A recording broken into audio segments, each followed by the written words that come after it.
चलो स्टार्ट करते हैं।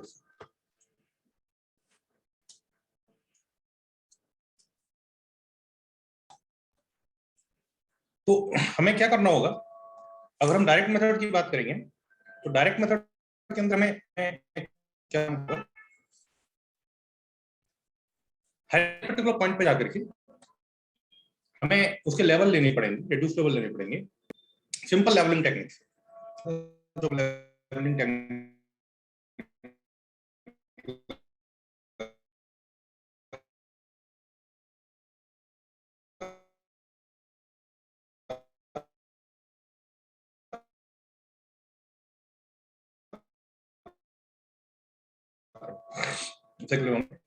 लेते हैं और उस पर्टिकुलर पॉइंट से, जैसे हमने एक पर्टिकुलर पॉइंट लिया, उस पर्टिकुलर पॉइंट पे खड़े होकर हम ऑब्जर्वेशंस करते हैं, किसी पॉइंट पर नहीं जाते हैं। बहुत सारे इंस्ट्रूमेंट्स होते हैं, रिफ्लेक्टोमीटर होते हैं, या फिर आजकल बहुत नए इंस्ट्रूमेंट्स आ गए हैं, जैसे रिमोट सेंसिंग हो गई है, सैटेलाइट सर्वेइंग हो गई है ना। वो पॉइंट यहाँ भी हो सकता है, वो पॉइंट ऊपर भी हो सकता है। अगर सैटेलाइट सर्वेइंग है तो वो पॉइंट ऊपर हो सकता है। और वहां से हम क्या करते हैं, अलग अलग पॉइंट्स का बिना उस पॉइंट पर जाए इनडायरेक्ट मेजरमेंट करते हैं, और वहां से हम क्या करते हैं, उसका एलिवेशन निकाल के लाते हैं, मीन सी लेवल निकाल के लाते हैं। तो उसको हम लोग बोलते हैं इनडायरेक्ट मेथड। तो जाकर के लेवलिंग करना, हर एक पर्टिकुलर पॉइंट पर स्टॉप रखना, उसका रिड्यूस लेवल फाइंड आउट करना। अंग्रेजों ने पूरी सर्विंग हमारे यहाँ ऐसे ही करी थी। उसको हम बोलते हैं direct method, direct controlling, otherwise हम उसको बोलते हैं इनडायरेक्ट कंट्रोलिंग। ठीक है ना। ओके, नाउ सी, ये मैंने लिखा हुआ है, indirect method the control to be plotted is actually traced on the ground. मतलब एक्चुअली वहां पर जाकर के उस जगह को देखना पड़ेगा। और यहाँ पर क्या होगा, आपको उस जगह पे जाना जरूरी नहीं। इनडायरेक्ट मेथड ज्यादा कॉमन मेथड है, क्योंकि बहुत जल्दी जाता है वहां पर काम। तो आपको डायरेक्ट मेथड में बहुत काम करना पड़ेगा। इंडिया मोस्ट जो हुआ है वो डायरेक्ट मेथड किया गया, पूरा हुआ है। ठीक है ना। जनरली जब हमारे रेलवे लाइन डल रही थी, बहुत सारे यही हम प्रोजेक्ट बन रहे थे इंडिपेंडेंस के पहले, तब हमारी पूरी कंट्रोलिंग अंग्रेजों ने करी थी। ठीक है ना। ठीक, डन। सर आपकी वॉइस नहीं आ रही है, नेटवर्क इश्यू आ रहा है। नेटवर्क इश्यू आ रहा है, नहीं है ऐसा क्या? आना तो नहीं चाहिए भाई। 2 मिनट रुक जाओ, मैं इसको ठीक कर लेता हूँ।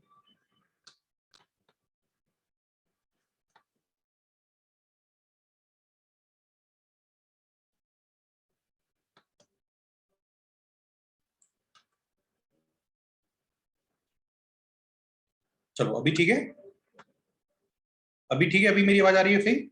Okay, done. दो मेथड्स हैं लास्ट में।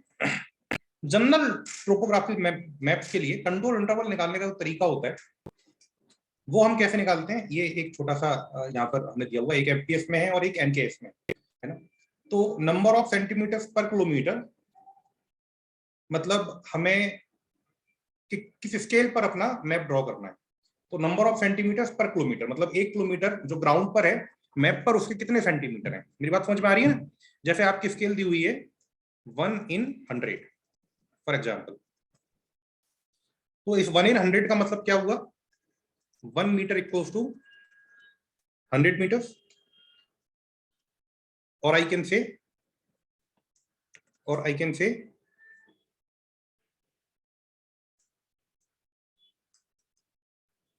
दो,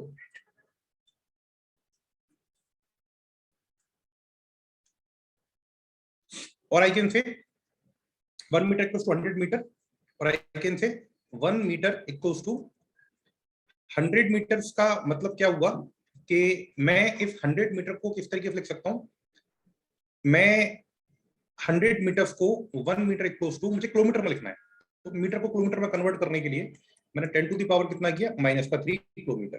और इधर वाले मीटर को सेंटीमीटर में कन्वर्ट कर लो, तो 1 into 10 to the power 2 centimetre equals to 100 into 10 to the power -3।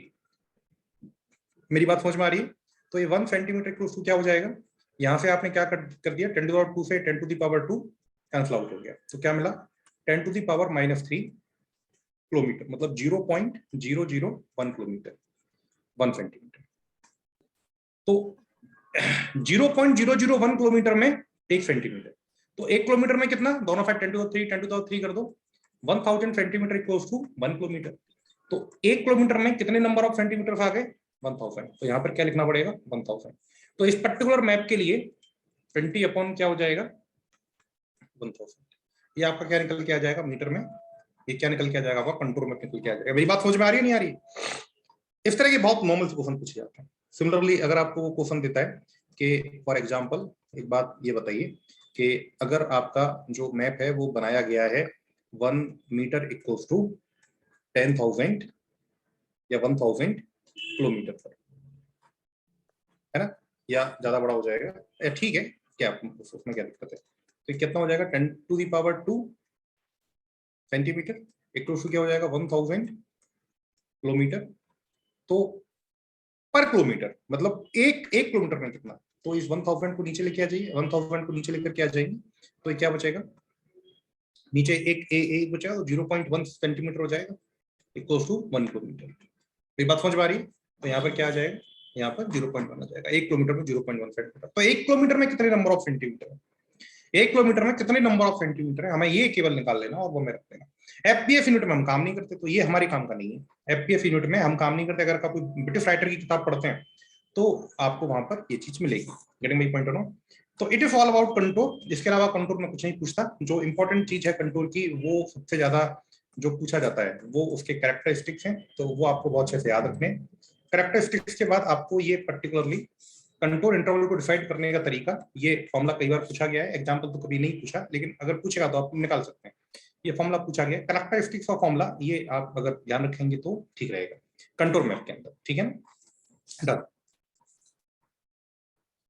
अभी 2 मिनट रुकिएगा, मैं एक और प्रेजेंटेशन शेयर कर रहा हूँ।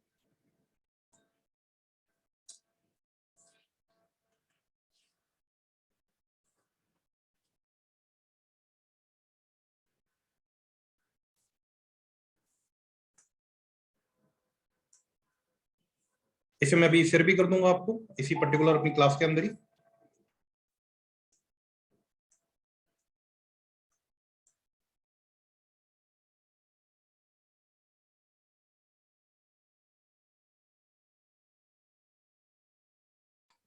हाइड्रोग्राफिक सर्वेइंग है ना, हाइड्रोग्राफिक सर्वेइंग, इसके अंदर भी अगेन बच्चों न्यूमेरिकल्स नहीं आते हैं।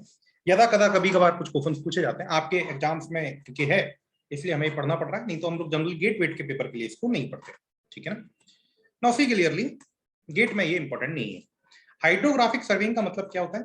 हाइड्रोग्राफिक सर्वेइंग का मतलब होता है जो सर्वेइंग वाटर बॉडीज के लिए की जाती है। जैसे कोई लेक है, अब उस लेक के अंदर कितना पानी है, अगर हमें ये पता करना है, मेरी बात समझ में आ रही है, उस पर्टिकुलर लेक के अंदर के कंटूर्स निकालने हैं। उस पर्टिकुलर अभी जो कंटूर निकाले ना लेक के अंदर जाके, तो लेक के अंदर के जाके आपको कंटूर निकालना है, आपको फीचर पता करना है कि कहां पर गहराई कितनी है, किस तरीके से। किसी भी वाटर बॉडी से रिलेटेड अगर कोई भी काम आपको करना है तो उसको हम क्या बोलेंगे, उसको हम हाइड्रोग्राफिक सर्वेइंग बोलेंगे। सर्वेइंग के अंदर वाटर बॉडी से रिलेटेड कोई भी सर्वेइंग, जैसे making nautical charts for the navigation determination of rocks, sand bars, lights and. Nautical chart क्या होता है पता है? नॉटिकल चार्ट होता है जब कोई कहना चाहिए कि कोई बोट या कोई बड़ा जब शिप कहीं जाता है तो बड़े नॉटिकल चार्ट बनाया जाता है कि कहाँ पर डेप्थ ज्यादा है, कहाँ पर डेप्थ कम है, कहाँ पर रॉक्स एक्सपोज हैं, कहाँ पर रॉक्स एक्सपोज नहीं है, कहाँ पर सैंड बार्स का मतलब होता है कि कहाँ पर एकदम डेप्थ कम हो जाती है ओशियन की, है ना, बहुत नीचे जाकर के ही सैंड बार मौजूद होता है, कहाँ पर कोई आइसलैंड आ रहा है, शिप को कहाँ से प्रॉपर वाटर की डेप्थ मिल पाएगी ट्रेवल की, उसके लिए नॉटिकल चार्ट बनता है ना। नॉटिकल माइल्स में, नॉटिकल माइल्स मतलब जैसे हम किलोमीटर्स में डिस्टेंस को मेजर करते हैं ना अपने ग्राउंड के ऊपर, उसी तरह से हम नॉटिकल माइल्स में ओशियन में या फिर सी में हम लोग डिस्टेंस को मेजर करते हैं। Getting my point? नो, उसको बोलते हैं नॉटिकल माइल्स। तो नॉटिकल माइल्स को डिटरमाइन करने में नॉटिकल चार्ट्स बनाए जाते हैं, जैसे मैप बनाते हैं फिर नॉटिकल चार्ट बनाते हैं। तो नॉटिकल चार्ट बनाने के लिए आपको हाइड्रोग्राफिक सर्वेइंग करनी पड़ेगी। Getting my point? नो, इसके अलावा अगर आपको कहीं पर पोर्ट फैसिलिटी डेवलप करनी है, कहीं पर आपको शिपयार्ड बनाना है, मतलब जहां पर शिप वगैरह पार्क होते हैं, जैसे रेलवे स्टेशन होता है ना, उस तरह शिप जहां पर खड़ा होता है, पार्क होता है, उसको हम लोग पोर्ट्स बोलते हैं, है ना। उनकी जहां पार्किंग होती है, जहां पर वो खड़े रहते हैं, तो आपको पोर्ट बनाना है, कोई शिपयार्ड बनाना है, तो वहां पर आपको क्या करना पड़ेगा, प्रॉपरली हाइड्रोग्राफिक सर्वेइंग करनी पड़ेगी। या फिर आपको क्या करना है कि लेट अस सपोज दैट आपको किसी पर्टिकुलर एरिया के अंदर ये देखना है कि कितना मटेरियल यहाँ से जो वेव्स हैं वो इरोड करके लेकर के जा रही हैं बैंक से, या फिर कितनी वहां पर मटेरियल ला करके पटक रही है, कितनी सिल्टिंग वहां पर कर रही है, या कितना इरोजन कर रही है। इसके लिए भी आपको क्या करना पड़ेगा, हाइड्रोग्राफिक सर्वे। सिमिलरली जो ब्रिजेस हैं, टनल्स हैं, डैम्स हैं, रिजर्वायर्स हैं, डॉक्स हैं, हार्बर्स हैं, एक रिवर से रिलेटेड हो या बड़ी वाटर बॉडी से रिलेटेड हो, इन सब की प्लानिंग के लिए हाइड्रोग्राफिक सर्वेइंग करनी पड़ेगी। मीन सी लेवल सबसे इंपॉर्टेंट, मीन सी लेवल को डिटरमाइन करने के लिए हमें क्या करना पड़ता है? Hydrographic surveying. मीन सी लेवल कैसे होता है? हाइड्रोग्राफिक सर्वेइंग से ही डिटरमाइन होता है, ऑब्जर्वेशन ऑफ टाइड से। Determination of shore line, shore line मेरे ख्याल से आप लोग सब लोग जानते हैं, measurement of discharge of river.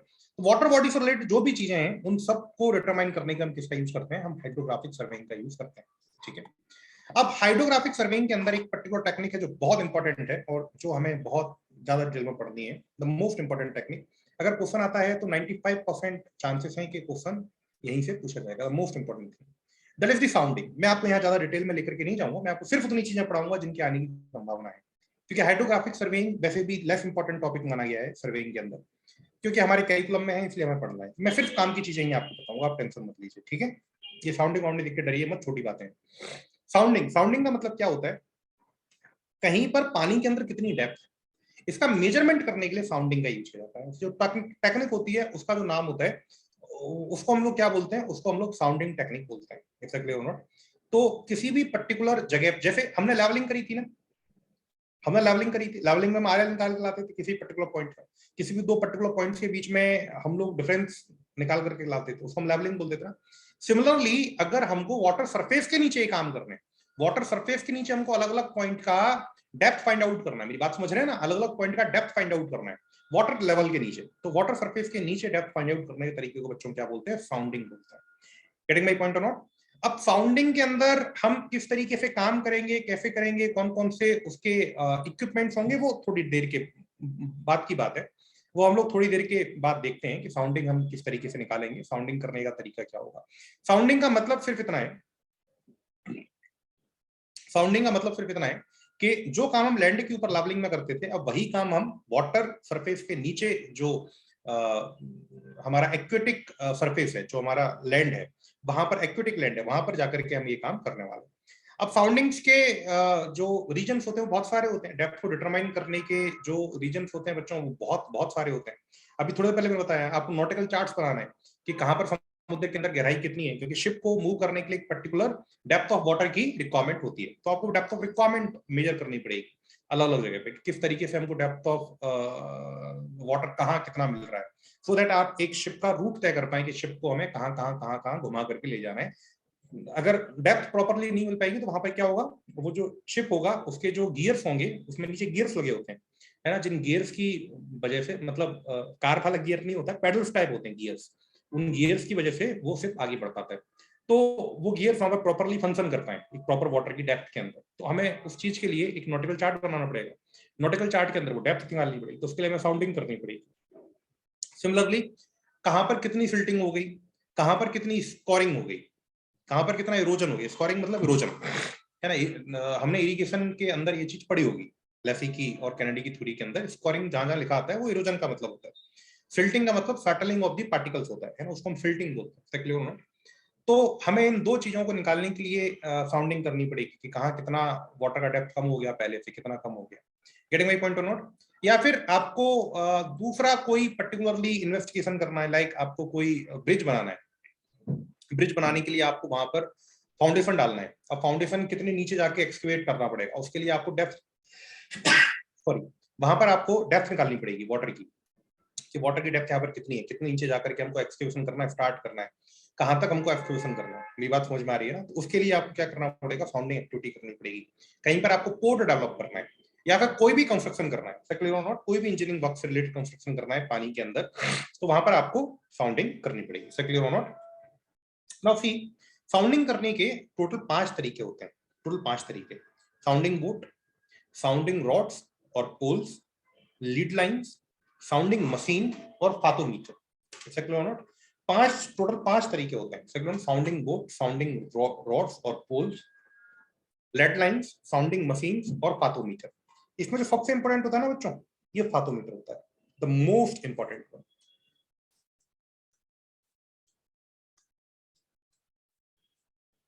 ये मोस्ट इंपॉर्टेंट साउंडिंग के लिए तो है ही है, लेकिन मैं जो लिख रहा हूं वो आपके एग्जाम के लिए लिख रहा हूं। मतलब अगर मुझसे आप ये पूछेंगे ना कि सर हम साउंडिंग में क्या पढ़ के जाए, तो मैं कहूंगा साउंडिंग, अगर मैं आपसे मुझे पूछेंगे हाइड्रोग्राफिक सर्वे में फिर हम क्या पढ़ के जाएं, तो मैं आपसे बोलूंगा फाउंडिंग। और फिर अगर आप ये पूछेंगे यार फाउंडिंग में भी क्या पढ़ के जाएं, तो फिर मैं आपको बोलूंगा केवल फाथोमीटर पढ़ के जाइए, फाथोमीटर। साउंडिंग के अंदर फिर जो क्वेश्चन आएगा ना, उसको भी मैं और कंसंट्रेट कर रहा हूँ, वो क्वेश्चन आपको कहाँ से मिलने वाला है, फाथोमीटर से मिलने वाला है, बताओ अगर क्वेश्चन आता है तो।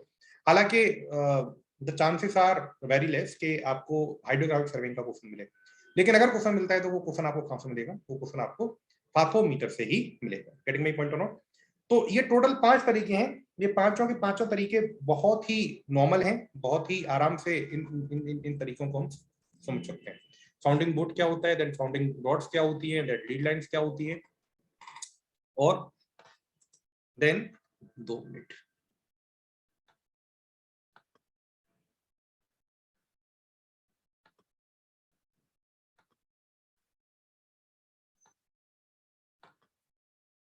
लीड लाइंस क्या होती है, और देन साउंडिंग मशीन क्या होती है, और लास्ट में फाथोमीटर क्या होता है। यहाँ पर आपको फाथोमीटर के अंदर जो ट्राइंगल बन रहा है, इस ट्राइंगल पर बेस्ड कुछ न्यूमेरिकल्स पूछे जाते हैं, है ना। वो न्यूमेरिकल्स भी मैं आपको कल करवाऊंगा, जैसे यहाँ पर एक क्वेश्चन आपको दिख रहा होगा।